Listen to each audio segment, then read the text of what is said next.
Good evening and welcome to the January 20th, 2021 legislative session of the Penfield Town Board. I'll officially call the meeting to order. Online with us, we have Councilwoman Dra and Councilwoman Cole, Attorney Dick Horowitz, and then in studio or in the auditorium, we have Mr. Costello, Director of Developmental Services, and we have our town clerk, Amy Steckloff, and myself, Supervisor Tony LaFountain, and I'll ask those in the auditorium to please rise for the pledge.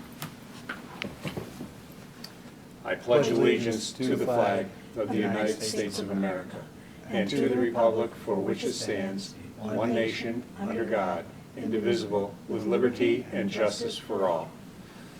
Thank you very much. I'll ask our clerk to please officially call the roll. Draw. Here. Cole. Here. LaFountain. Here. Moore and Ockenden are both absent today. Okay, thank you very much. And I will start our meeting off with our official notice.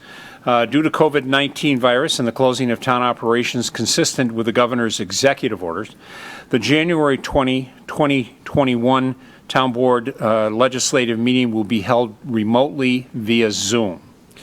This meeting will also be video recorded and broadcast live on the town's website at penfield.org, on the town's government access cable channel 1303, and on streaming media device, that's Roku, Apple TV, and Amazon Fire. Search Penfield TV in your device's app store. This is a free app. The meeting will later be transcribed. Questions regarding video coverage, please contact our team at Penfield TV 340-8661. If you would like to address the board tonight on any matter, there are going to be two public participation opportunities, one at the beginning of the agenda and one at the end of the agenda. You may participate by phone 340-8771 or by electronic submission at penfield.org. And at this time, I will recognize the fact that we do have three public hearings this evening. And I'm going to ask our clerk to please tee up the first public hearing. Read the legal notice, please. To allow a barber shop at 1826 Penfield Road, located in the Four Corners zoning district. The legal notice was published in the Penfield Post on January 7th, 2021, posted on the town website and town bulletin board. 31 postcards were mailed. Great. And Mr. Horowitz, our town attorney, is this properly before the board? Yes, it is. Right. Thank you, Mr. Horowitz. And I'll next look to Mr. Costello and our team downstairs that brings all this together via Zoom. And Mr. Costello, do we have our first applicant? We do, Mr. LaFountain. Okay. Mr. Silvano Bulo will be giving his presentation to us. This is the property that's basically at the northeast corner of 5 Mile Line Road and Penfield Road.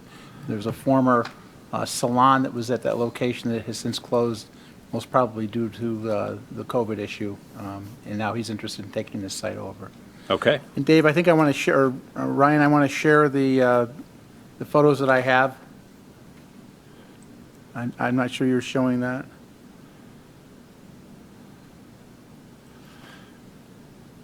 Our machine. Is our machine on here, Kaz? Yes, I see me. I don't. I don't think that's on.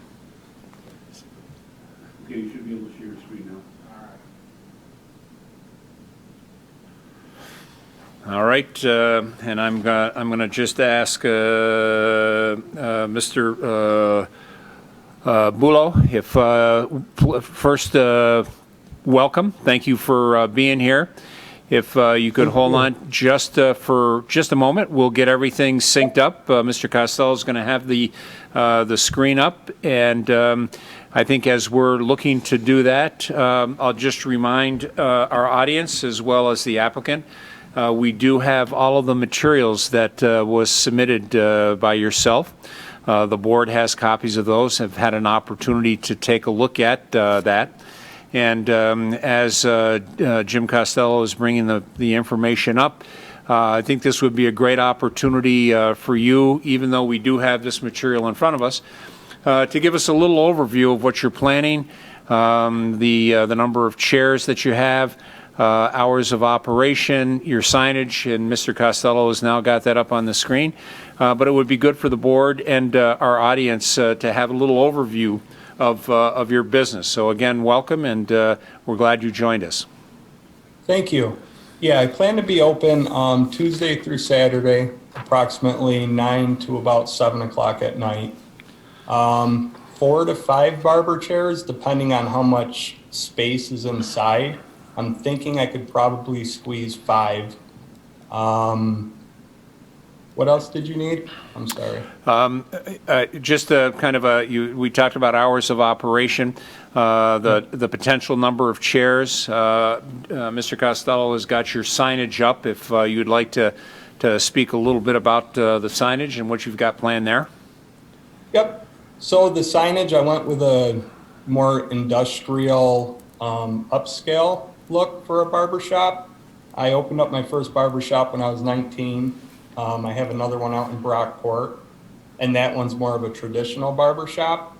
I just moved out here a couple years ago, so I wanted to do something more luxury and upscale. So that's the look that you guys see in front of you now. It's more of an upscale style barber shop. Silvano, you only look like you're 21, so I mean, you've done a lot in your short career and in your accomplishments. So, congratulations on that. I think one of the questions that the board would be interested in, that's a good utilization of the space. The concern always is in the Four Corners is with regards to parking and what your plan is, and when you speak with your customers as to best place to park to support your business, and we'd like a little bit of an overview of that if you wouldn't mind. Yeah, of course. I know that there's parking across the street, municipal parking, that parking lot, and then I know that there's parking behind our building, down a little bit. And then I know that there's a few parking spots right in front as well. So at any given time during the week and then maybe on the weekends where it might be a little bit busier, how many chairs would you anticipate being utilized, at any one given time? Starting out, probably only 2 in the beginning until we end up becoming more established. But who knows? I mean, if we open and we become very busy, we could start out with 3 or 4 barbers. So it all depends on how busy we become. Understand. Would you have any concerns if this board were to limit you to 4 chairs versus 5 at that location? Yes, I would, because I'm doing a chair rental. So 4 chairs wouldn't really, it would just cover the overhead. 5 chairs is where it allows me to cut, a place for me to cut hair, and enough space for barbers to actually cover the overhead there. So I know the wall's 31 feet long, and it calls for 5 to 6 feet between each barber station. So that's where I came up with the 5th barber station. Got it. Okay. And then where would your barbers or your employees or those renting chairs from you, where would they park? They would park as far away as possible because we want to make sure that there's parking for our clients and other businesses as well. And so if that were to be a condition of approval, you would not have a problem or an issue with that? No, not at all. Okay. So we've got the sign up front here. I think you're showing signs in the windows and on the door, and then it appears as though you've got one hanging off the front of the building as well. Correct. Okay. And I'd ask Mr. Costello, not so much the ones that were in the window, but the one that is hanging off the front of the building, is that within the code requirements? Each business is allowed to have one sign attached to the front of the building, unless there's relief granted by the board having jurisdiction. In this case, that would be the town board. Right. That's not to say there aren't others in the four corners that have more than one sign, but the code requires one sign. But I'm glad you brought that up. The exterior, the signs on the windows, they have to be placed inside the window. They cannot be on the exterior of the window. So if you're going to use some type of adhesive or something like that, it has to go to the interior of the window. There are no permits required for those types of signs that are on the interior. They only relate to the ones that are to the exterior of the building.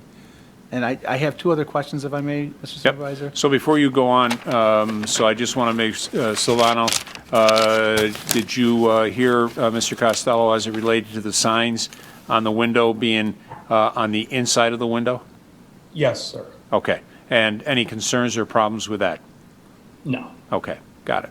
Mr. Costello, if you would, please, and then I'll open it up to the board. Thank you. In addition to the barbers, is there going to be a receptionist or anybody else on site to do other things besides cut hair? No. No, we have an online booking system that we use, so everything's online. Very good. Secondly, it appears a little bit like you're looking to paint the exterior of the building. Is that true, or is it just the perspective that I'm looking at with the pictures? No, I am, because I want to separate my business from her business. As you can see in the other photo where the sign overhangs over the sidewalk, it kind of blends in together and there's not really a separation. Okay, the only thing I have to remind you and this board is that that building is in an historic preservation district, so you will have to go to the Historic Preservation Board for any modification to the painting that's been done to the exterior of the building. Okay, And I will assist you in that process. thank you. So the good news is that as unfortunate as this is not painting weather. I would prefer it to be painting weather rather than snow. That's me personally.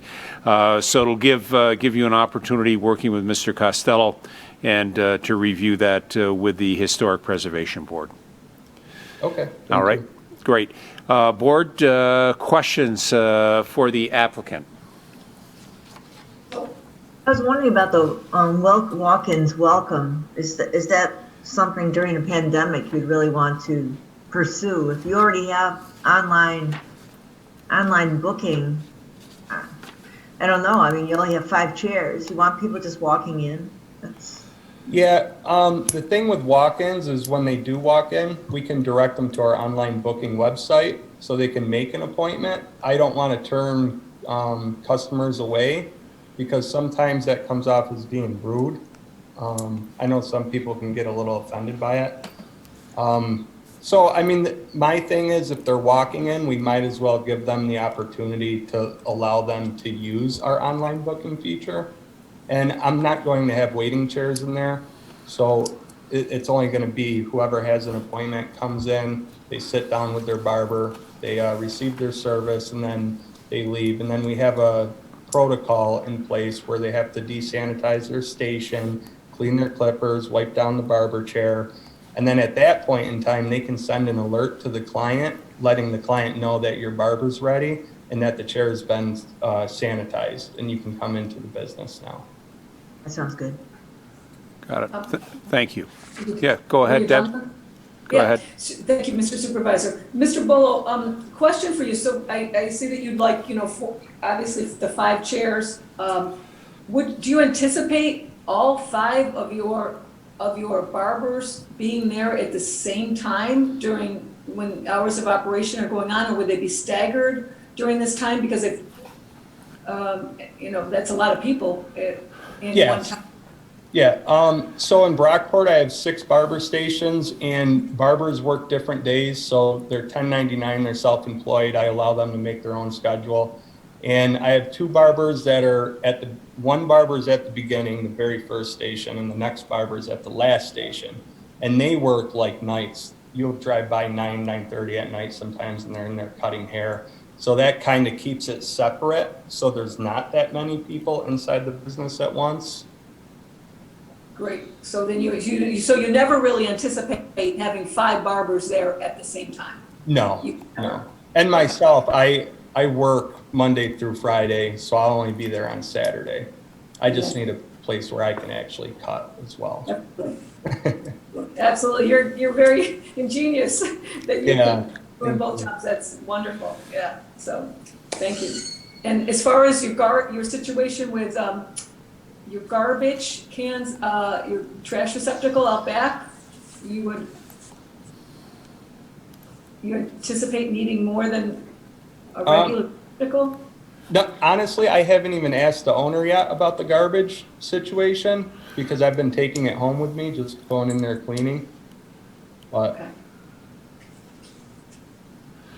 So your, yeah, your You plan, I'm sorry, Deb, No, your plan is not to add additional dumpster containers, but Oh, either to take it at the end of the day or to utilize an existing one that's there with their permission. correct, Okay. correct. Yep. Okay, thank you. All right. Board, any additional questions or comments? All right. When would you like to open? Probably March or April, depending on how the pandemic goes. Hopefully, goes in the right direction and not the wrong direction. But Understood. We're going to be optimistic with you as well, that we're going to be going in the right direction.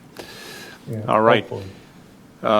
I'm just looking at my computer screen. I currently do not have anyone that has called in on behalf of this particular application. So I'm going to go around the horn just one more time. I'm going to start board. Any additional questions for the applicant? No. Okay. And I'll ask Mr. Costello. Mr. Costello, is there anything that you feel that should be added to the record that we haven't already discussed this evening or received in writing from the I applicant? think we're all set. Okay. So, yes. Sorry, there is an electronic submission. Okay, thank you very much. Let me toggle over there. And I see we have one from Terry Williams on Salt Road. Terry owns the church next door, and his business is there, sewing and vacuum cleaner repair. And his question regarding the barber shop, number of chairs, and we have discussed 4, but that was the original submission, and interested in 5. And where are the employees and customers planning on parking? Thank you. And as we spoke, the employees or those running the chairs would be looking to park in the municipal parking lot, either across the street or over adjacent to the fire hall. I think it's just important to note that there is a parking lot right there adjacent to the church. That is parking for the businesses within that building. That is not open parking. So customers would have to be reminded, as well as employees, that they just cannot park there. And then you indicated that the customers, there are some spots along 441 that are available, and then they too would use the municipal parking. All right, thank you, Ryan, for that. I'm just going to toggle back here to make sure I have no others at this point. Okay, so Mr. Costello, you were good? Your only comment is absolutely correct. I just want to clarify the fact that there are 13 parking spaces on Route 441 on Penfield Road in front of this building. Okay, thank you, Mr. Costello. Before I close this public hearing, let's talk a little bit about next steps. So the next opportunity that the board will discuss this matter will be at our work session, which is next Wednesday, the 27th. That will be on the agenda. You're welcome to view this either online, or if you have cable channel access 1303, you can do that. If you're not able to hit either one of those, I would just encourage you to stay in touch with Mr. Costello as well, and the board will look to take action. The next steps would be, after we discuss at a work session, it would come before a legislative session for a resolution. That typically would happen the first meeting in February. Okay. Okay, great. Seeing no further comments on this particular application, I'll declare this hearing closed. I'll thank the applicant for taking time to come and join us and provide us feedback. And again, I would just ask you to stay connected with Mr. Costello. Okay, thank you. All right, be well and be safe. Thanks, you too. I'll recognize the clerk for our second public hearing. To allow a home improvement office and residence at 1780 Penfield Road, located in the Four Corners zoning district. The legal notice was published in the Penfield Post on January 7th, 2021, posted on the town website and town clerk bulletin board, excuse me. There were 22 postcards mailed. Okay. Thank you very much. I'll ask Mr. Horowitz, is this public hearing properly before the board? Yes, it is. Okay, thank you very much. As our clerk indicated, this is for home improvement office and residence at 1780 Penfield Road. I'm assuming we have the applicant zoomed in. I see them there. So thank you and welcome. David? Thank you. Can you hear us? I can. Okay, very good. Thank you. David, I'll just indicate to you as well as our viewers that the materials that you submitted to Mr. Costello, those have been distributed to our town board, so they have that in hand. What I would ask at this time, even though we do have this material before us, if you would give a little overview of what you're planning to do at that location by way of mixed use for a combination of residents and for a business. So the floor is yours if you give us a kind of a high-level overview of what your plans are. And David, if you could give us your last name for the record. Cameron. Thank you. And I want to start off by saying I apologize to the board for our mishap at the last meeting. And I also like to extend our appreciation to Jim Costello and his help in us navigating through this whole process. So basically, we had purchased this property with the idea that predominantly my wife and I would be occupying the front of the property as our residence, and that the back of the property, which is a one-story building of approximately 900 square feet, is where my office employees would conduct our business. Essentially, I have roughly 3 inside people who would be spending the majority of the day, when I say the day, between the hours of 8 and 5, managing our business. There are a couple other people who would frequent my office, but they would spend most of their time out on the road. As far as my staff that conducts the work for our clients, they basically never come to our office, with the exception of one individual. So my business is broken down into 3 things. We're a pretty decent sized roofing company. We're also a company that provides siding, windows, and doors.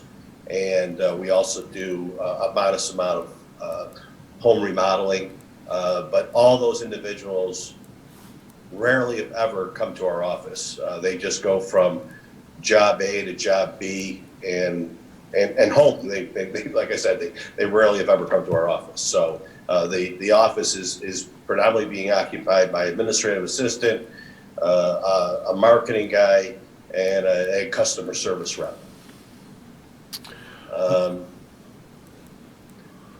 And in addition to that, as I indicated, there is one member of our staff who does come to our property daily. For lack of a better word, we call him a roof repair specialist. And our request for the shed is just someplace that he can come to get materials on an as-need-be basis. But again, he, like most of my people, go directly to suppliers to buy product, and then in turn, use that product at our customers' residences. Okay, great, thank you. David, could you give us an overview of what you've got planned for a sign, maybe what you plan on doing by way of parking, not only for your employees, but potentially customers that would come to the site? Oh, so that's a good question. So basically the sign, I complied with, what Jim had told me. I believe I provide this to you, but it's a 4x5 foot sign, to be placed towards the front of our property that will be lit.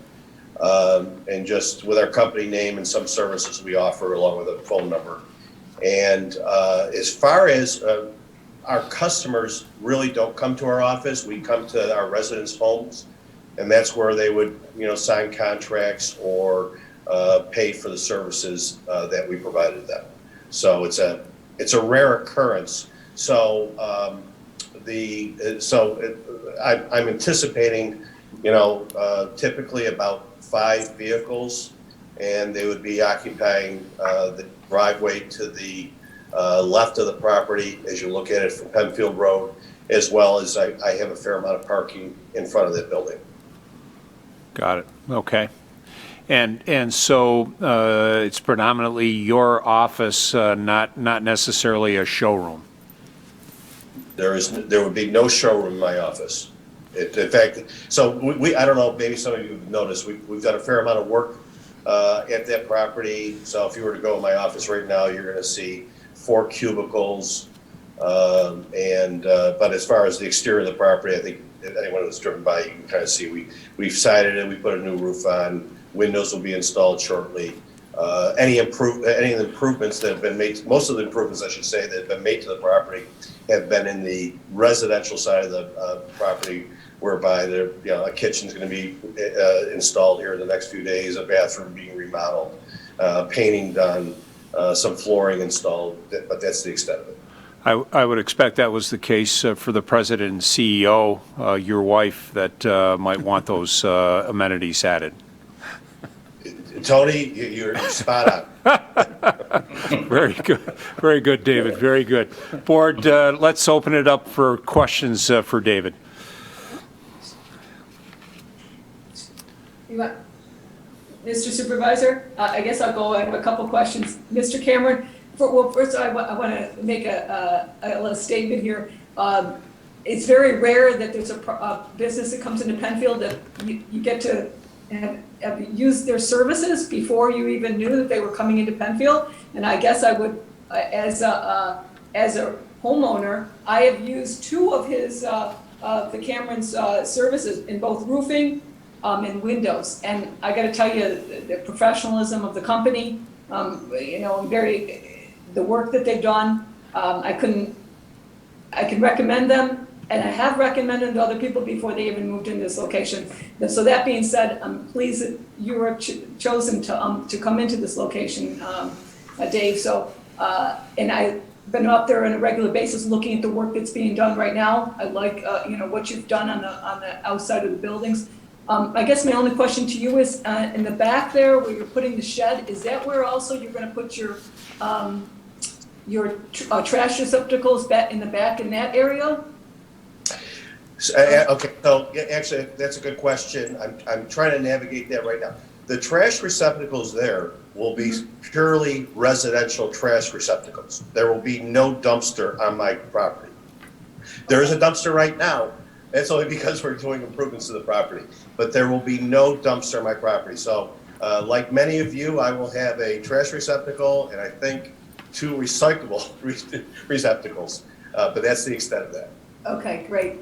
And the other thing, Dave, I wanted to ask you, because I know there's some question, with your parking in and out. Right now, there is enough room for people to come in that driveway. You'll be exiting onto Penfield Road and from your property, and obviously you're still in your entrance onto your property will be from Penfield Road, correct? Correct. Okay, and that's with those, where you have people parked, you feel that's you're comfortable enough where they can park and that you can maneuver around, the access will be acceptable in and out of Penfield Road? Yes, and the way our driveway is set up, it does give vehicles the ability to turn around and go out front ways as opposed to having to back out into Penfield Road, which it would be a nightmare. Yes, absolutely, understood. Yeah, that was my question. Great, so thanks, I look forward to coming. All right. I was curious about the back, you know, the shed is on grassland, it's not not in the parking lot? It would be where it's currently grass. It's more of a pole barn than it is a shed. And it would be on a concrete pad that would need to be poured with an apron that would tie into the driveway. Okay. Do you own any of that parking lot, or is that all Dr. D'Amelio's back there? We have reached out to them. My understanding is it's kind of a cooperative parking lot. I guess when Mrs. Perkins was approached way back in the day, she did not want to participate. We have reached out to Dick Hockreiter, who's also a client of mine, as well as some of the other people participate. I guess it's kind of dicey. I'm kind of open to saying, like, I don't perceive me needing it, but I would like to participate. And I guess, for lack of a better word, we're in the negotiating phases of that. Okay. So, but as it stands right now, we have no rights to using that parking lot for anybody. No, I only ask because, you know, one of the reasons we have these access roads behind the businesses on Penfield Road, and it's kind of take all that traffic off the front that would go on to 441. So if your business really took off, you know, if there's any sort of potential way that it could, people could come in from the back end, or your people that work for you can leave from the back end as opposed to Penfield Road, well, that would be something to consider for your future. Maybe not right now, but I think, you know, Jim is very familiar with what's going on there. Currently, you know, the front driveway, if you want to call it, that goes, you know, along the front of my house, actually exits into the driveway that's considered Enzo's salon. So it works. Somebody decided, I don't know, Goodwill we'll call it, decided to tear up the driveway and put down new pavement there, and, you know, and incorporated my front driveway into that. So yes, that's a lot more convenient. If I could use that driveway to go around the back of the bistro and out to Liberty, or go in the other direction, but you know, it's kind of out of my hands as much as as I said, I would like to participate in the maintenance of these areas. We're waiting to hear back. How about that? Right. No, I think that's excellent. I mean, I don't think in my mind, it shouldn't be a condition for approval of this, but it's something to look to, especially to the future, and it would make sense to me. But I think you're doing a great job fixing up the building. I mean, I thought it was a great building. I've been there, Betty Perkins, you know. But, you know, it's great to see a historic building being fixed up, and a business coming in where the person's actually going to live in the house too. So we have resident and a business coming. So, you know, good luck to you. No, thanks.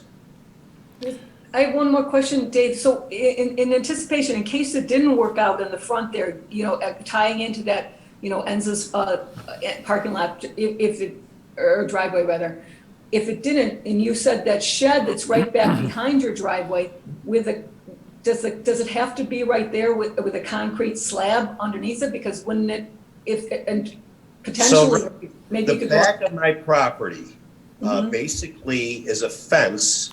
That fence is technically on the property of the salon behind me. And there's also, for lack of a better word, a rock garden. And there are a built-up garden that that's not my property. So I could never use that as a exit or entrance point. Okay. Gotcha. Thank you. Okay. David, you did mention that the sign was 4 by 5. Have you shared a rendering of that, of what that sign looks like? I know it's 4 by 5 and it's double-sided, but I have not. I had passed it on to Kathleen. Okay. So we have not seen that. We'll make sure that Mr. Costello is nodding.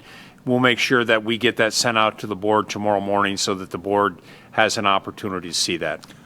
Mr. Supervisor, I believe Dave also sent a rendering of his shed to the building department as well, and I'll make sure you get a copy of that. Okay. And if I may, Dave, could you just give the board the dimensions of the shed, which are on the survey, but for the record, the dimensions of the shed, and also the side setback and rear setback of the shed that you're proposing from your property line? Yes, I think this is maybe not the accurate. The pole barn, and the reason a pole barn rather than a shed is just we have storage shelves that are 8 feet in height, and we need walls that are 9 feet in height on the side. So it is 9 feet walls on the side. The front of it is 10 feet in width and 16 feet in depth. And I think we're working with you, Jim, and complying with what we needed to conform with the setback as dictated by zoning for the town. Well, the setbacks, as we talked, are 20 feet from the side property line and 20 feet from the rear for the district, but I know that you cannot meet that criteria. So I was wondering what you are anticipating as being the side and rear setback for the shed or the storage building. So I was anticipating. My understanding was that the pole barn would be approximately 10 feet from the side and about 15 feet from the back of the property. And in the back of my property, obviously, is a 6-foot fence. Thank you.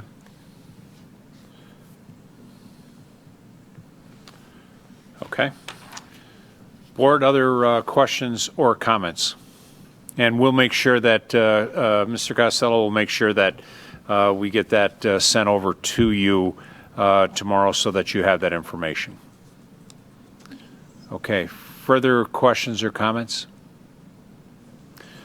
Okay, I'm going to I guess on my end, the only thing is, so what is the protocol on as far as the use of the property? Is it going to a vote now, or? So we'll talk about next steps. I promise I'll get to that before we end here tonight. I want to make sure that we've hit all of the items of the board. Mr. Costello, and then yourself, David, you might have. And then I'm just checking to see if I've got anyone that has either called in or has written in on this particular property. So on my screen, I've got information for the next application, but not for this application.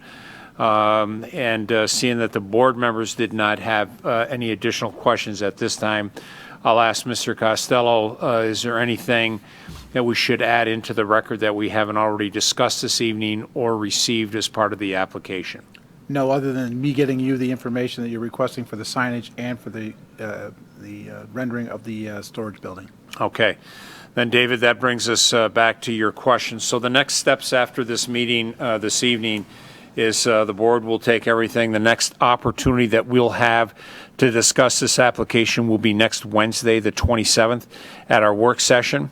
The board at that time then has the opportunity then to move for an approval of the application, and then that would be before the board on February 3rd for a final review and vote of approval for the application. Okay. And the only reason I ask is unfortunately my bank is foregoing approving a mortgage for me until your approval. So I just need to keep them apprised, I should say, of what's going on. So February 3rd is when I would find out. That is correct, sir. Okay. Okay. All right, seeing, I'll take one last check here. I don't see anything on the screen as it relates to a phone call or an email. Board, seeing no further comments at this time from the board, staff, or the applicant, I'll declare this hearing officially closed, and we'll next discuss this on next Wednesday. David, feel free to join in, listen to that conversation. If you cannot make that, I would just encourage you to stay in contact with Mr. Costello. And next Wednesday is at what time? 7 o'clock. Oh, okay. Same channel. Same channel, same channel, same time. Okay. All right, thank you. Appreciate it. Be well, be safe. You the same. Thank you. All right, I'll ask our clerk to please read our third application for the board. To allow a 3,500 square foot Burger King restaurant and a 3,500 square foot office building at 2146 Fairport 9 Mile Point Road. The legal notice was published in the Penfield Post on January 7th, 2021, posted on the town website and town clerk bulletin board. 34 postcards were mailed. Great, thank you very much. And Mr. Horowitz, is this properly before the board? Yes, it is. All right, thank you. So this is an application at 2146 Fairport 9 Mile Point Road. And just ask, I see we've got someone that has joined us, and I would just ask for the record and for our clerk, if you would please identify yourself. Mike Bogajewski with BME Associates. Great, welcome. And do you have anyone else joining you this evening? Peter Vars from our office is here also. Matt Lester from Northwood Real Estate, the developer, just could not make it tonight, so he apologizes. Okay. But Peter and I will be here. I'll go through the site plans, and then both Pete and I will be available for questions afterwards. Okay, so just so that you know, and our viewing audience knows, that there were a number of materials that were submitted, not only by your office, but in addition to that, we did receive input from Monroe County Planning and Development as part of the 239M process, and we also received a number of comments from our PRC, our Penfield Review Committee, that we have, and I'm sure you received those as well. So the floor is yours to give us an overview of, welcome Mr. Vars, to give us an overview of the project. And then at the appropriate time, I do have a number of comments that were sent to us that I'll include as part of the record as well. So go ahead, please. Thank you very much. Jim, can I get you to bring up the second exhibit, or I can share my screen? Yes, if you could share it, because I had yours up, but I'd like you to share so that you can go through your program as you see fit. Sure.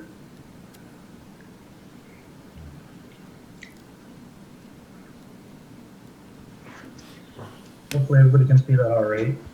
We can see that. Right? Board, can you see that on the screen? Yes. Perfect. All right, great. Okay. So we're here tonight to request final site plan approval for the two buildings here, and also a conditional use permit for the proposed restaurant use, since it's proposed within the BNR zoning district. If the board recalls, we did present this project at the workshop meeting back in October. And so we're back tonight to continue that process. The proposal is for a 3,500 square foot Burger King restaurant on the east end of the site here. Excuse me, on the west end of the site. On the east end of the site is a proposed 3,500 square foot single story commercial building. The property itself is 1.35 acres, and it's within the business non-retail zoning district. And then just a quick background, the property itself did previously receive approvals for two buildings, similar orientation, similar layout, and that was for a total of 9,000 square feet for two different commercial buildings. And that was done back in 2018 and utilized an incentive zoning for the site. So I'll just note quick that the total square footage of these two buildings is a reduction from the previously approved site plans for this property. Like I mentioned, the Burger King, it'll be oriented closer to New York State Route 250 with a commercial building towards the rear of the site. Access will be from the existing access drive and entrance that is on 250 currently. And right now it's being utilized for the development to the south of the site. But that entrance and access point is actually falls within our property here. There will be connection to the existing drive that connects to the south and then loops back around to the light and entrance on the 250 near Jeremiah's there. And then we are proposing the road connection to the north that will connect to the development to the north also. The original site plans we submitted didn't show that, but we did submit revised site plans that are proposing the construction of that road connection with the project at this time. As far as setbacks, the front setback proposed is 74 feet to the Burger King building. The BNR district side setbacks of 20 feet will be met by both buildings. And then we proposed the rear setback for the commercial building at 77 feet from the rear property line,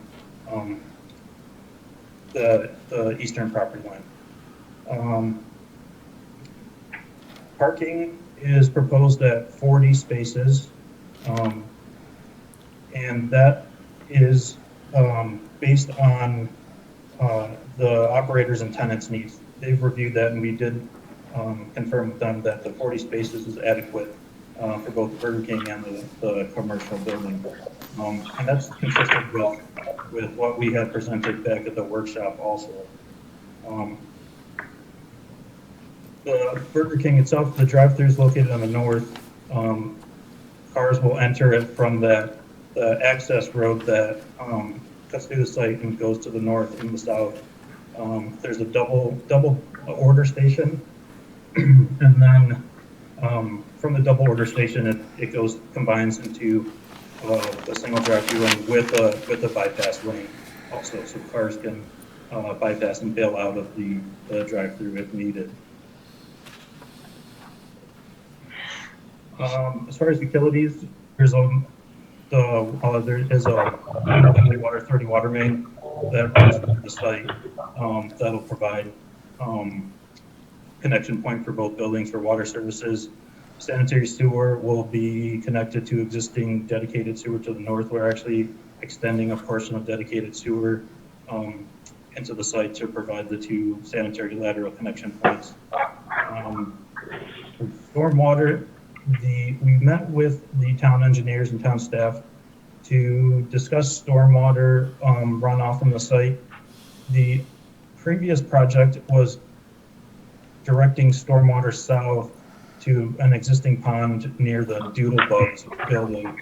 But talking with the town engineers, it was deemed appropriate to convey stormwater to the north. There is an existing pond on the property to the north, and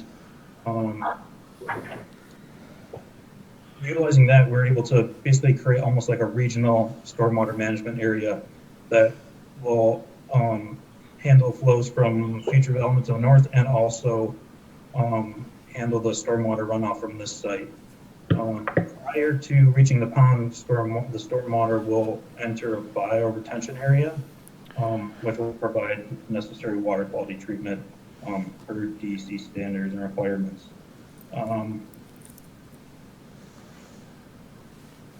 Landscaping, the one thing that we did discuss at the workshop meeting and with town staff was to maintain the buffer to the east to the residential properties. And we maintained the similar setback to the rear of the property to the east, consistent with the previously approved project at 77 feet, and then are also proposing additional tree plantings to the rear of that building to also enhance that buffer against the wooded area that's existing on the eastern side. Lighting is proposed with LED light poles for the parking areas. And then, as the supervisor mentioned, we did receive the county planning comments, and then we also did receive town staff PRC comments. We went through all those. There doesn't seem to be anything there that we can't address. It seems pretty fairly standard as far as the comments and pretty straightforward technical comments that we'll work with town staff to address. If there are any other questions, I know Pete and I are here to help answer. Thank you. And while we have that view up, could you tell us the distance roughly from the back of Burger King, which would be the east wall, to that closest house, which would be on Bronson Drive, which would be that one right there? Could you give us an idea of what that distance is? It's approximately 350 feet from the eastern property line to the rear of the Burger King site, so it would be just a little bit more than 350 feet from the rear of the house to the Burger King. Okay, thank you very much. That'll Sure. You'll understand why I asked that question when I take a look at one of the comments that we received. All right, so board, this is not the first time that we have seen this. I'll remind us that back I think it was October 28th of 2020 was the last time that this board discussed that. I think Matt Lester and Peter Vars had joined us at that time. One of the things I think that I wanted to highlight is that they did reduce the scope of the project that went down roughly from 9,000 square feet down to approximately 7,000 square feet. We had talked a little bit about the stacking and the concern of the stacking and making sure that that did not conflict with traffic flow overall. We talked about setbacks and meeting that, the parking, and the fact that this was originally approved back in 2018 for a project, and I think this board was December 19th, 2018 when we went through and did that. And then there was quite a bit of discussion about green space and adding to the green space, and I think that was mentioned that has been added to and modified.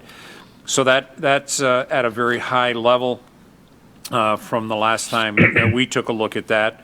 The applicant's engineer has gone through and kind of highlighted the information for the site plan and what will be happening there.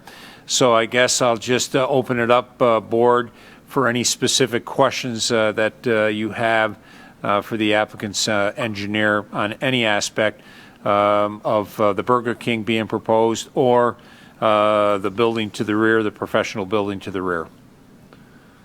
I have a question about the road. You know, the road, those two big, well, it looks like green space that are in the parking lot there, down right there. Yeah, they look so big, but there is a road that continues, right? It doesn't stop with those trees, does it? It's going north. It's going up, yeah, up and up. I mean, it's still there. It's just those, they're out of sync, right? The green isn't as large as it is, that it will, there's enough room to get cars down through there, continuing down. Yeah. It doesn't stop, because that's, Yes, that's correct. I think yeah, a little disconcerting there. That green space looks so huge. And I was just wondering if you have any thoughts about what's going to go into that new commercial space, how much? I don't believe they have a tenant yet for the commercial building. But like the supervisor said, I think the intent is of commercial or professional office, typical with some of the other buildings in that area. That's good. And can you refresh me, what are the hours of Burger King? I don't know the exact hours. This is Peter. Yep. Yeah, this is Peter Bart. Their hours are, it would be 6 a.m. to maybe 11 a.m., maybe midnight, but that may be drive-through only. Okay. All right. So- No, I know he's talked a lot about this already. Just want to be refreshed on that one. So thank you. Debbie? Oh, thanks. Mr. Supervisor, if I can ask a couple questions? Please. And go back, and we were going back to that road, Michael and Peter. So are we going to try to encourage, I mean, I'm a big proponent of trying to get, I'm concerned about the traffic in the egress and exit of the traffic in that one area. I'd love to see that road. I always wanted to see that road all continue on and be another, besides for safety being another, an exit road. Are we going to encourage those people to use that road, to use that access as well? Like especially, in the office building section of it, that parking people, is that going to be encouraged at all? Or is it just a road that it's still not really formally? Yeah, Debbie, what I think it does, this connection completes the link from 441 to 250. That's the important part of this. And to answer your question directly, are we going to encourage them? I don't know how much encouraging you can do beyond the fact that the one thing about traffic, people are creatures of habit and they will find the path of least resistance. Point being is, I think this provides a great opportunity, whether it's a new tenant in that office building or somebody that visits M&T or whatever. They now have a signalized access out to Route 250 outside of the 441 access. And I think that's very important. Same way if people are at the southern end, whether it's Moe's or the orthodontist, and they know they're going north and east, they can avoid the 441 250 intersection. So it's always been the piece that's been missing that could, I'm going to use the term, finalize this southeast corner of the original LUAMP going back to 1990. So I think people will, once that connection's made, will find the path that this will become used as desired going all the way back. Okay. And another question, the office building, it's a one-story office building, correct? Correct. Single story. That is correct. Okay. And I guess because I'm always thinking about this, because I did drive in that area today and looked at that. I think again, the trash dumpster area for Burger King, if you could just circle that again, right where we're going, right there, that's where it is, right? How about for the office building over in that corner, right? Over there in the corner, and they'll be properly covered so that, shielded, so that we have them, so they're not just sticking out in the open, correct? Correct. They're basically a single bay dumpster enclosure, and not two dumpsters side by side, a single dumpster for each building, basically, with enclosures around them to correspond to the building architecture. And then along those lines, the next logical question is that you need the dumpster for Burger King. Is there a grease dumpster, and where would that be located? Interceptor. A grease trap, you mean, Tony? Yep. Well, what I was thinking, Peter, what I was thinking is that a number of restaurants have these luggers. They look like a kind of a modified dumpster, and grease is dumped into that. They get picked up separately from the garbage. And I was just curious, is there one at this location, and where might that be located? There's no above ground grease coder, per se. There will be an underground grease trap, on the sanitary sewer lateral, that'll be required for the restaurant use, basically. But that's located in line with the sanitary lateral, and it's underground it's basically a concrete tank Okay. that is installed underground, and that's located in the drive-through lane. Okay. So that handles all their grease at some regularity. That gets pumped out by an approved agency and taken off-site. Correct. Great. Okay. Go ahead, Deb. Sorry, I just wanted to make sure that was part of the discussion as well from a dumpster standpoint. Thank you. Yeah, that's fine. One other question, so and you mentioned how far the nearest house is behind the property, behind this property. Where those dumpsters are, I know you got a line where the trees are, where you see the trees back. Will there be a sight line? Will people be able to see from their homes right back into, I know the building's backing up to them, will they be able to see right back into the parking lots? Well, the good part about the orientation of the commercial building is it does block most of the sight lines from the residential properties in the east. And then we did make sure to try to keep the rear of that commercial building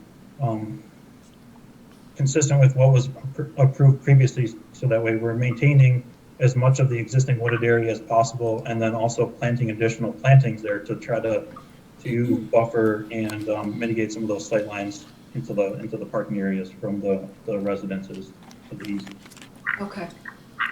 And same thing you'll do with the lighting, same that we had under the other properties as well. The lighting will be recessed so the people aren't going to see, people on their second floor are not going to see lighting coming into their bedrooms up there. Yeah, we've basically we've tried to keep the lighting oriented just on the parking areas itself, and not directed towards the east, basically. Thank you. I'm good, Mr. Supervisor. Thank you, Councilwoman Draw. Board, further comments, discussions on this? Okay, I'll ask Mr. Costello. Mr. Costello, is there anything additionally you would like to add onto the record that we haven't received, either from the applicant directly or from discussion this evening? Yes, Mr. Supervisor. Michael, could you please bring up the architectural renderings for the Burger King? Do you got those handy, Mike? Because I do. I have right here. You got them. Good. Perfect. So the building is consistent with what you've shown us in the past. My comment at the last meeting was that you're showing a lot of signage on that building.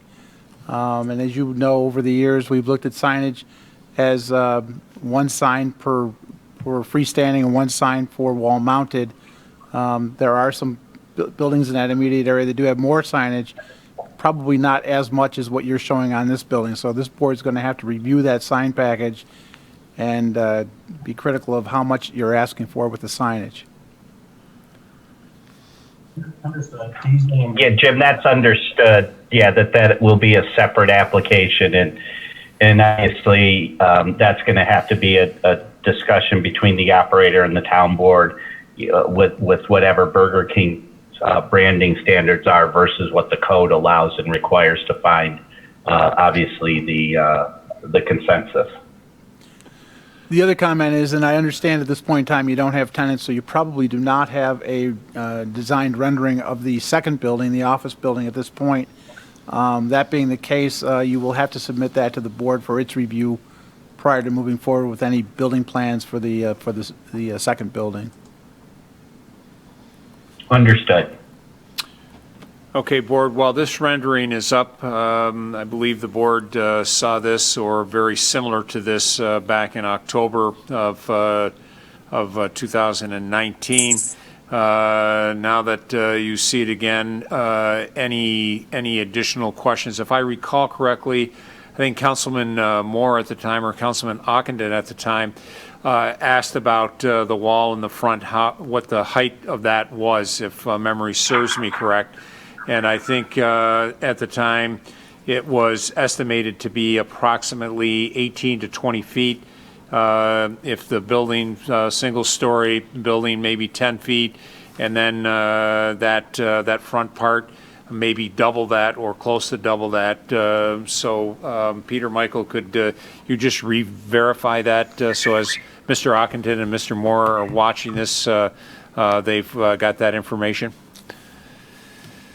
Yes, I've got these numbers right in front of me, and actually, if you follow the numbers, so the signage out front, item number 1, if you want to call it, height to the top of that sign column is 23 feet.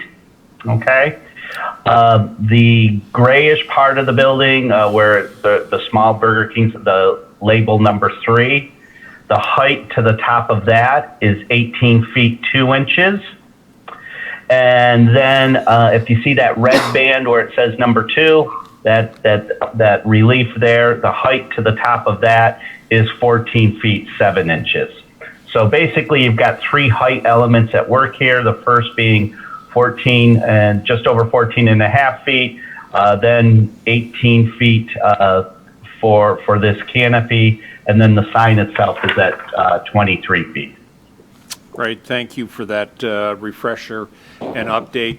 And then, Michael, I'm gonna ask just if you would go over again, because one of the questions that is coming in, and again, I'll get to the broader paragraph here, but the lighting for the Burger King building itself, certainly wanting to make sure that there's sufficient lighting for safety, but as always, the residential impact, making sure that that isn't impacting the residents to the east.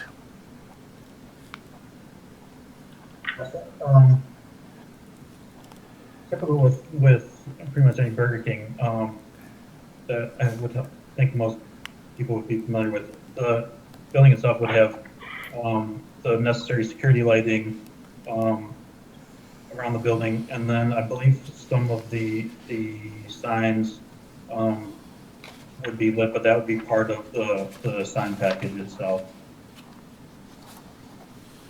Okay. So residents don't have to worry about having these big floodlights directed to the east that's going to flood out their backyard or create nuisance to their homes. That's correct. The good part about the orientation of the site layout is the building faces 250 itself. So a lot of the lighting on the front of the building is facing 250 and is a good distance away from the eastern residential properties, with another building that will block that view also. Michael, can you show the east rendering, the easterly rendering of the building? I know you have the east and the, I believe it's the north. Yep.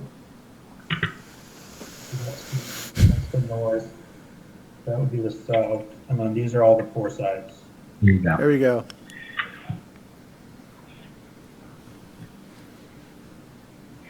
So yeah, the only lighting on the building would be in the that would face to the east. That's the lower left-hand corner. Would be, there may be security lighting over the doorways there, but those would all be downcast lights. And as Mike pointed out, that elevation, that lighting will be completely screened by both the second building, but more importantly, the vegetation that's being preserved along the east property line on the property between the residential neighborhood to the east and the Burger King restaurant. And the Burger King restaurant itself, those light sources are farther away from that neighborhood than the M&T Bank is. Obviously the daycare, the orthodontist, the other uses in business be in our district. Okay. All right, Mr. Costello, anything else at this time? So I do have one of our residents submitted an item here. Good evening, everyone. My name is Ron. I live on Bronson Drive for the past 35 years. My concern is the smell that would come from the new Burger King on 2146 Fairport 9 Mile Point Road. There is a Burger King located in Panorama Trail, and when they're cooking, there is a plume of smoke 20 feet tall, smelling of charred meat and fat. Please check that out. It wouldn't be a very nice environment when I have a family or friends over, and it might make it more difficult to sell my home in the future. I would greatly appreciate to reconsider not putting a Burger King in the area. Thank you, Ron. And I've got the address and the last name here, Amy, for your records. Okay. And so I would just ask, based on that comment, any input that you could add to that to address especially the plume of smoke, smell of charred meat and fat, and the potential environmental impact that would have. Yeah, I can answer that. Actually, Burger King actually has a new system that they utilize that, and it is all part of the building permit package that's submitted for the building permit. But basically, they have the range hoods and everything within the building that basically contain the smoke. The visions that we may have all remembered of Burger King from a decade or so ago, like you said, the flame broiling smoke, that is not in these stores now. Examples of these new concept stores that are, there's one out on Mount Reed in Greece, there's one down on Route 332 in Farmington, there's one in Culver Road in the city. All of these new concepts by the same operator with the same kitchen equipment, that such that you do not get the smoke or the odor anymore. That it's all within their kitchen package.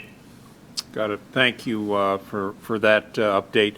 I know that there are a number of new standards that have come into place over time. Certainly, restaurants of the past era, as you have said, Peter. Everything was just pretty much vented to the outside. And I know that there's a lot more sophistication with scrubber systems, and that really is a must, especially even if you're not adjacent to a residential area. That seems to be the standard more than just spewing all of that out to the environment. Okay. Board, I would ask any additional questions for Mike or for Peter. Mr. Supervisor? Yes. If I may, I have one other question. So, and it's kind of getting back to the sign, the wall with the sign. I know that you referenced that it was either Councilman Moore or Ockenden that had questions about the sign, that wall. I'm just wondering, I think you said it was 23 feet tall in our ordinance. I guess this is a question from Mr. Costello. Is that allowed in our ordinance, that height? Freestanding signs are permitted to be no higher than 20 feet without relief from the board having jurisdiction. In that case, it would be you. Right now, we would consider that to be a 23-foot high sign stanchion, which is 3 feet higher than permitted by code. So to Michael or Peter, because of that, would you be able to alter that wall, take it down 3 feet? Is that something that's doable, at this? We will have to have that answer for you next week. I cannot answer that on that's a Burger King branding issue. With regards to that, I can't make that call here this evening. So we'd have to get that to you for next next week, we can have somebody from Burger King respond. I do know from working with the architect that some minor changes are able to be made to this prototype building, but like Pete said, that will have to just get confirmed. Okay. Another question, that in those, you cited those 3 locations where they have the new vent system. Do any of those locations also have a wall with that sign that I could take a look at? I do not believe so, Debbie, because this is a new, it's called their pavilion concept. Okay. I think this has just been introduced for 2021. Those other ones have been built in the last 2 years. Okay, I was just wondering, I'd like to see that wall. Okay, thank you. Peter, you should be aware that if this board has to review that for a variance request or a special permit request, it's not so much a variance, but a permit request, Burger King is going to have to demonstrate the hardship. It's not just a function of aesthetics or what they might want, but there is the element of a hardship that has to be addressed in that process. Yep. Mm-hmm. All right, thank you, Mr. Costello, for that piece of information and making that part of the record. I'll ask Board any additional questions or comments for the applicant or the applicant's engineer. All right, I'll ask Mr. Costello. Yes. Sorry to interrupt. There is a resident on line 1 calling in. Okay, thank you very much, Ryan. If we put that person through, that would be great. Caller? Hi, yes, can you hear me? Yes, we can. Could you give us your name, please? Yep, and my name's Mike Curry. I live at 40 Bronson Drive. Go right. I'm probably adjacent to one of the other neighbors that had called in. I think thanks for taking us through the information tonight. It's definitely helpful. I probably missed some of the earlier meetings on this proposal. But some of the information I was looking for, you've since answered or at least come up with close to what we were looking for. Some of those key things we were interested in understanding is the lighting, hours of operation, smell, traffic pattern, and specifically the routing. So if you choose not to exit out of there on 250, does that mean you're taking traffic back along adjacent to the neighborhood that we live in? Right, there is an access road back there. So there is a connection road that comes out of the back of McDonald's and M&T Bank, and then goes up and around, and would tie into this ultimately into this proposed roadway. It would be a little bit. It would be modified. I mean, what it is today is a pretty rough driveway that is through there. This would be enhanced, and anyone leaving that site could exit off on 250, or they could go down and exit onto 441. Okay, so today, from what I understand, from what I hear as a neighbor 25 years here, there's very little traffic that flows back there, as you mentioned, because of the condition of the quote-unquote road. If the intention is to build that up so that more customers, whether it's going to Burger King, professional development building, so maybe this is for a different discussion, but it sounds like the thought is have more traffic flowing back there. Yes? It certainly has the potential, Michael. Yes, to answer your question. Today, if you're exiting for some reason to go to the south and head up that way, or coming to north and coming down from that way, I'm guessing that the condition of the roadway, but also the businesses that have shut down. There was the restaurant that was there before when that shut down, but I know the traffic through there was more than it is today, and my guess is that you would see a similar traffic pattern when that restaurant was open. Mr. LaFountain, Hold on. Go ahead, Mike. Go ahead. Go ahead, Michael. Yeah, I was just, I was just trying to picture when it's a restaurant like Burger King as opposed to a Perkins or a Cobblestone or whatever that other restaurant was. Cobblestone. Mm-hmm.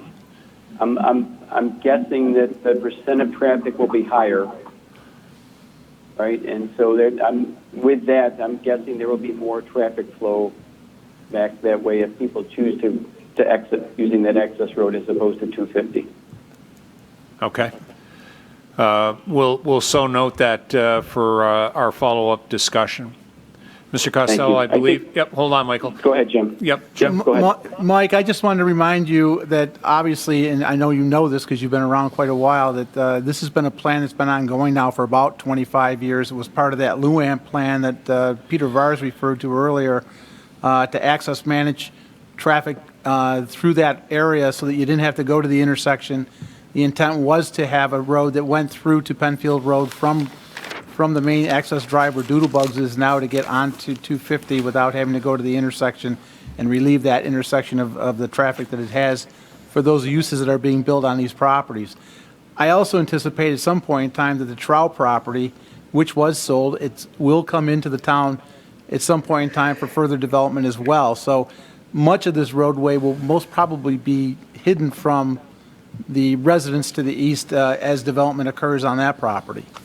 So you may not see that happening because whatever happens in terms of traffic movements or parking, what happened to the west of any construction, and that construction would hopefully buffer you as the dentist's office and Doodlebugs has from lighting, noise, that type of thing out onto Route 250. Okay. Thanks for that, Jim. I'll stay close to it. I know there's a lot of puts and takes, but I know it's been a long process in terms of the traffic, but it's another concern. The other resident talked about was absolutely about between the hours of operation, but more importantly, the smell that might come from a typical restaurant like Burger King. But it sounds like some of those things are being addressed. All right. Thank you, Mike. Any additional questions or comments? No, thank you. You got it. Thank you for calling in. All right. Let's see. Seeing no other caller or no other write-in, I'll just ask Mr. Costello, again, anything additional that you believe should be added to the record that we have not discussed? Not at this time. Okay. Great. Board, one last opportunity. Any additional questions or comments? Okay, I would like to recognize Mike and Peter for any additional comments, input, feedback that you may have on this application. No, Mr. Supervisor. Great. Okay. So just to repeat next steps, I think you're probably well aware, but the next opportunity that we'll discuss this or have the opportunity to discuss this will be next Wednesday at our work session at 7 p.m. You're welcome to join in, watch it online, cable 1303, and or stay in close contact with Mr. Costello. That will be the next opportunity. I believe there's at least one action item on your end, and that was going to be to follow up on that front portion of the building and the height of that. So we thank you in advance for getting that information into us on Wednesday. All right, seeing no further discussion at this time, I'll declare this public hearing closed. Thank you for everyone participating. Thank you, Michael. Thank you, Peter. Also, thank you to our residents that called in and wrote in on this application. Be well and be safe. Thank you very much, everybody. Okay. We'll continue on with our agenda, and that will start with communications and announcements, and I'll recognize the town clerk for some comments. Thank you, Mr. Supervisor. The new garage addition to the Penfield Ecumenical Food Shelf has helped us in serving so many more residents in need. If you plan to drop off any donations at the food shelf, please note that the donation chute is now located on the north side of the new addition. This chute will not be accessible from January 20th through January 26th due to the old garage floor being repaired. If you plan to drop any donations off during that time, there will be bins for receiving donations located on the front porch of the food shelf at 1618 Jackson Road. Now, there are some items they need desperately, and those items are canned pineapple rings, cereal, paper toweling, and mustard. And for more information, please contact the food shelf at penfieldfoodshelf@gmail.com. My second announcement is from the tax receiver. The tax office will not be accepting in-person town and county payments due to the COVID-19 restrictions. You may pay the 2021 town and county taxes by placing your payment in a secure drop box outside the east entrance of the town hall. You may also pay online at www.monroecounty.gov, but remember a 2.75% service fee will be applied. You may also pay online at www.penfield.org, but remember a 2.45% service fee will be applied. Or you can pay by mail by sending to Christina H. Lysak, Tax Receiver, Penfield Town Hall, 3100 Atlantic Avenue, Penfield, New York, 14526. Checks should be made payable to Christine H. Lysak, Tax Receiver. Okay, thank you. I'll next recognize Councilwoman Draw. Any announcements, communications this evening? No announcements, Mr. Supervisor. Thank you. All right, thank you. Councilwoman Cole, any announcements or communications this evening? No announcements, thank you. All right, thank you. We'll move on to the next part of our agenda. It's public participation. We do have two opportunities at this time and again at the end of the agenda. You can do that one of several ways. You can call in at 340-8771, or you can log on at penfield.org, and we'll get the information right up here on the screen. As I pause just for a minute to see if anyone calls in or emails in, I'll just remind everyone that we are still collecting Christmas trees. I know it is almost a month past Christmas. However, each day we continue to receive Christmas trees at DPW. We'll take those and grind those and provide mulch back to our residents in the spring. And this morning, all of us on our way to work or school or other activities drove in a little bit of snow and ice. And again, I would just remind everyone, drive according to conditions. Please do not try to outrun our salt and plow trucks. And as always, be safe out there, not only for yourself, but others. Seeing no calls coming in at this point, again, we do have a second opportunity at the end of the agenda. We'll continue on with our agenda. At this time, are there any additions or deletion to tonight's agenda? Seeing none, we do have a set of minutes before us. We have the December 16th, 2020 minutes as our last set of minutes for our legislative session of 2020, and would entertain a motion of approval for those minutes. So moved. Second. It's been moved by Councilwoman Cole, seconded by Councilwoman Draw. I'll ask, is there any questions, comments, or discussion on those minutes? Seeing none, I'd ask for a roll call vote, please. Draw. Aye. Cole. Aye. LaFountain. Aye. 3 ayes. All right, thank you, Board. Next, petitions. Since our last meeting, has Town Board, Town Attorney, or Town Clerk received any petitions? Yes, none.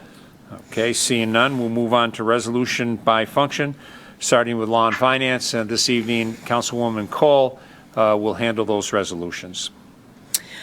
Authorization for supervisor to sign an agreement with the Northeast Quadrant Advanced Life Support. So moved. Second. This resolution reads that the town board hereby authorizes the supervisor to sign the 2021 agreement with the Northeast Quadrant Advanced Life Support NEQLS that reflects the current interests of the involved parties in a form acceptable to the town attorney, a copy which is in file with the town clerk. Great, thank you. Discussion?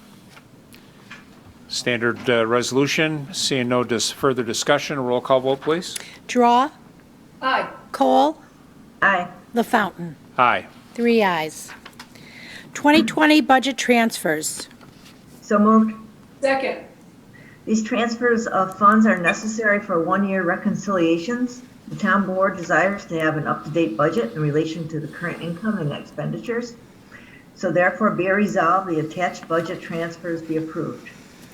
And I don't have them on, I'm reading off my phone and I don't have them attached. Okay. Well, they're there, way down below, okay. But I don't need to read them all. They come to $1,000 amount transferred in total sewer fund, and $23,526 in total general fund, and $1,500 in total library fund. Those are the three totals. Okay. So those are the three funds that, and again, this doesn't mean that the town spent any more money than was approved. It's taking money from one account, moving it to another to make sure everything balances out at the end of the year. All right. Seeing no further discussion, a roll call vote of approval. Draw, Aye. Cole, Aye. LaFountain. Aye. 3 ayes. Authorization for General Accounting Standards Board 75 update for the 2020 financial statements. So moved. Second. The town board utilizes the professional services of a consultant to fulfill the actual requirements of GASB, General Accounting Standards Board 75, pertaining to post-employment benefits. Whereas the Brown & Brown Consulting has the necessary personnel and expertise to update the post-employment benefit information to meet the requirements of GASB, whereas the town of Penfield is required to record the post-retirement benefits in the annual financial statements. Now therefore be it resolved that the supervisor sign the agreement with Brown & Brown Consulting Services to complete these reports in compliance with GASB 45 and 75 requirements not to exceed $2,500 for the preparation of the final initial report. Great. Thank you. Further discussion? And of course, this particular contract will also be reviewed and blessed by our town attorney, Mr. Horowitz. All right, seeing no further discussion, roll call vote, please. Draw, Aye. Cole, Aye. LaFountain. Aye. 3 ayes. Naming of a survey consultant to the town of Penfield. So moved. Second. Be it resolved that Costage Engineers at 217 Lake Avenue in Rochester be named the survey consultant for the town of Penfield. And be it further resolved that the supervisor is authorized to sign a contract with Costage Engineers as outlined in its letter on file with the town clerk, which includes a schedule of fees for various services provided by Costage Engineers as a surveying consultant to the town of Penfield for 2021 and 2022. So be it further resolved that the town board reserves the option to assign specific projects to internal staff and to other qualified surveying firms in addition to Costage Engineers as necessary to represent the town. Such other qualified firms will be compensated for the business referred to them during the 2021 and 2022 at agreed upon fee depending on the nature of the services performed. Okay, thank you. Further discussion? Seeing no further discussion, a roll call vote, please. Draw, Aye. Cole, Aye. LaFountain. Aye. 3 ayes. Authorization to sign a consulting agreement with Solara Concepts. So moved. Second. So whereas from time to time, Microsoft Access database design, maintenance, and support is needed to ensure that the Department of Public Works snow and ice database application is functioning correctly to account for plow tickets and to be used for billing the New York State DOT and the Monroe County DOT. So whereas the Department of Public Works desires to enter into a 2-year agreement with Sally Howard of Solera Concepts to provide this necessary maintenance support. Whereas this agreement will run from July 1st, 2020 through June 30th, 2022. So therefore be it resolved that the Director of Public Works be and hereby is authorized to execute this 2-year agreement with Solera Concepts for the maintenance and support of service related to the snow and ice database application. This resolution and the proposed submitted by Solera Concepts shall constitute the contract. This agreement to be reviewed and approved by our town attorney. Thank you. Further discussion? See no further discussion. A roll call vote, please. Draw, Aye. Cole, Aye. LaFountain. Aye. 3 ayes. Authorization to auction surplus equipment through RTI, Roy Titesworth Incorporated, Auctions Net Auction. So moved. Second. So whereas the Director of Public Works has identified the attached list of equipment as surplus and available for public auction. So whereas the town supervisor and the Director of Public Works be granted the authority to amend the attached list prior to final designation as surplus equipment. Therefore be it resolved that the following list of equipment be declared surplus. And that the Director of Public Works is authorized to enter into an agreement with Roy Tetsworth, 6502 Barber Hill Road in Geneseo, New York, to auction the following equipment: an H2034 2011 Chevy Silverado 2500 HD with a plow, and a fireproof file cabinet. So be it further resolved that the proceeds resulting from this auction and the sale of this equipment be credited to the appropriate fund. Great, thank you. Further discussion? See no further discussion. A roll call vote, please. Draw, Aye. Cole, Aye. LaFountain. Aye. 3 ayes. Purchase of a 2022 International HX 620 10-wheel dump truck with plow and wing. So moved. And Second. these next, sorry, thank you, Linda. And these next few resolutions all are about purchasing some equipment. So this first one is the 2022 International 10-wheel dump truck. The Director of Public Works desires to purchase this with a cab and a chassis and a dump plow and a wing from the Ontario County Heavy Truck Class 8 statewide, contract 8996, proposal 16352-01 from the Regional International Corporation at 1007 Lehigh Station Road in Henrietta for a total cost of $237,380.22.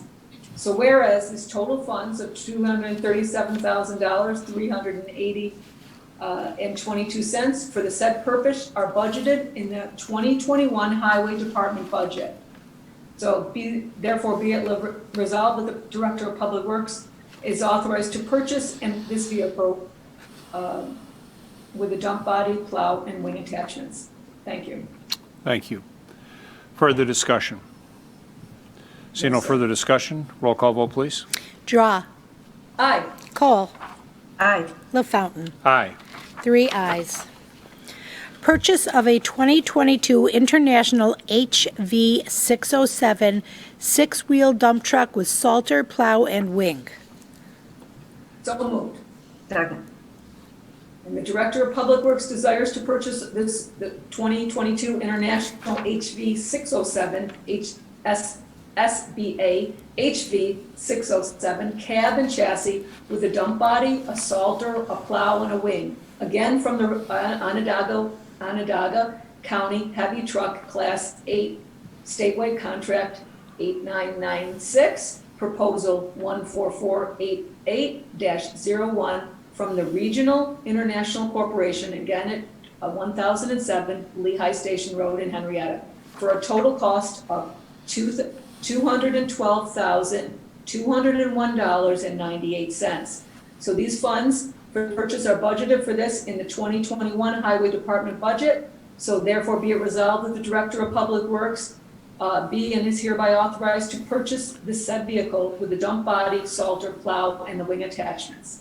Thank you. Thank you. Further discussion? See no further discussion, a roll call vote, please. Draw, Aye. Cole, Aye. LaFountain. Aye. 3 ayes. Purchase of a 2022 International HV 607 six-wheel dump truck with salter, plow, and wing. So moved. Second.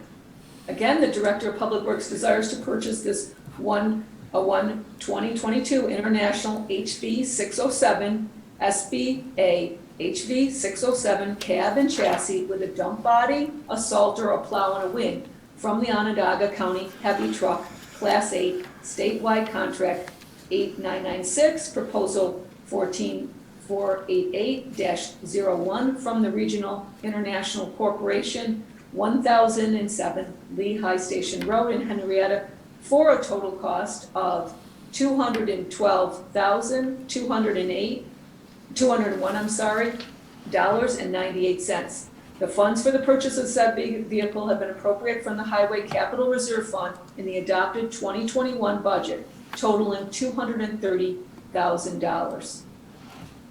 Now therefore be it resolved that the Director of Public Works be and is hereby authorized to purchase the said vehicle with the dump body, the salter, the plow, and wing attachments, and that the adoption of this resolution with respect to the expenditure from the Highway Capital Reserve Fund is subject to permissive referendum, and the town clerk be and hereby is directed to publish and to post the notice in this manner prescribed by law.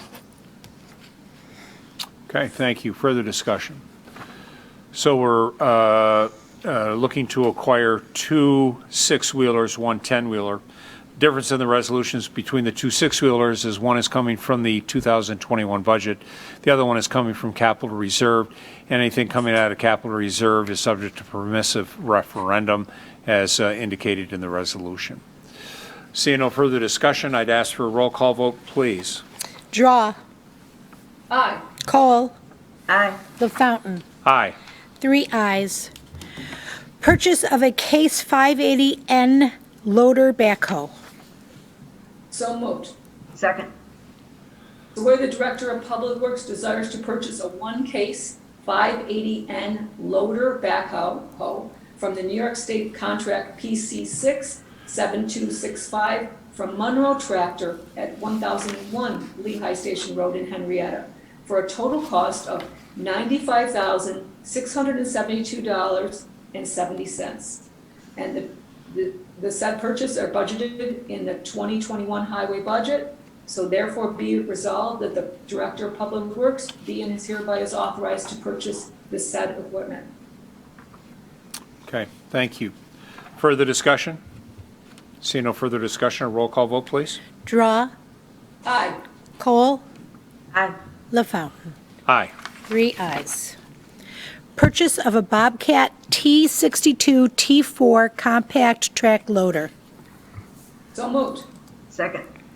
The Director of Public Works desires to purchase 1 Bobcat T62 T4 compact track loader with a brush mower and a grapple bucket from the New York State contract PC 67141, quote number 35528D035619 from Bobcat of the Finger Lakes, 7216 Pittsford Palmyra Road in Fairport, New York, for a total cost of $61,396.30. The said purchase is budgeted in the 2021 drainage budget. So therefore be it resolved that the Director of Public Works be and is hereby is authorized to purchase the said equipment and attachments. Thank you. Okay, thank you. Further discussion? Okay, seeing none, roll call vote, please. Draw, Aye. Cole, Aye. LaFountain. Aye. 3 ayes. Purchase of a Kubota L4060 HSTC tractor. So moved. Second. And whereas the Director of Public Works desires to purchase 1 Kubota L4060HSTC tractor with a V-plow, a snow blower, and a front loader bucket attachments from the New York State contract number PC67693, quote number 1876252, from Bentley Brothers at 13936 State Road 31 in Albion, New York, for a total cost of $54,761.13. Whereas the total funds of $54,761.13 for the said purpose are budgeted in the 2021 Parks Department budget. So therefore be it resolved that the Director of Public Works be and hereby is authorized to purchase the said equipment and attachments. Thank you. We're going to be a very well organized with new equipment in our department of Public Works. All right, very good. Seeing no further discussion, a roll call vote, please. Draw. Aye. Cole. Aye. LaFountain. Aye. 3 ayes. All right, thank you. This brings us through our resolutions for this evening and brings us down to old business. Is there any old business to come before the board this evening? Seeing none, is there any new business to come before the board this evening? Again, seeing nothing. We do have our second opportunity for public participation. You can do that by calling in 340-8771. You can log on at penfield.org. I will check my computer screen for either write-ins or call-ins, and just take this opportunity to remind our viewing audience that there is a lot of discussion out there regarding COVID shots and getting your vaccine. I would stay tuned in to the website at Monroe County as well as the state of New York as more doses come in, and I think that's where the biggest problem has been. We've got more people eligible than we do doses coming in, and I know that that is a bit frustrating for a number of our residents. So I know that a number of folks at the state level and at the county level are working to try to help that and get more doses in. But please, you cannot walk in to any of the locations. You have to make an appointment. And I would just encourage you to do that and stay tuned as more of those appointments become available. And if you're in that 1A, 1B category, that's our emergency services, and that is those folks 65 years and above. Again, more requests than we do have doses, but stay tuned for that.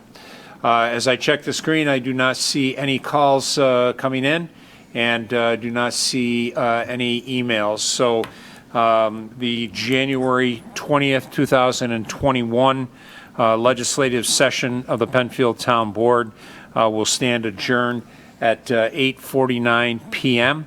As always, please be well and be safe. Take care, and we look forward to seeing you soon. Thank you. Have a great evening. Thank you to Penfield TV.